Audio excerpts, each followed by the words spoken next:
Please download the latest Lexo Go app and log in. Turn on your mobile hotspot and open the Lexo Go app. Add a new device. Search for Bluetooth. Select your device and complete the pairing. Enter your hotspot name and password. Click Configure and connect the device.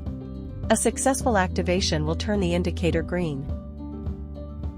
Or you can connect the device to your phone with a USB cable instead of Bluetooth connection. Tap plus in the upper right corner and choose USB connection. When prompted, select File Transfer Mode on your phone. Enable USB tethering in the phone settings and click Verify in the app to complete the connection. Click Go. Select a scan mode in the app, press the red Start button, and the indicator will blink green as the LiDAR begins rotating. The device will initialize for 15 seconds. Once complete, gently lift the device to start scanning.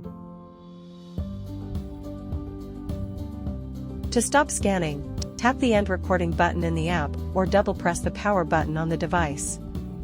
The indicator will blink green then return to solid green, indicating a successful scan.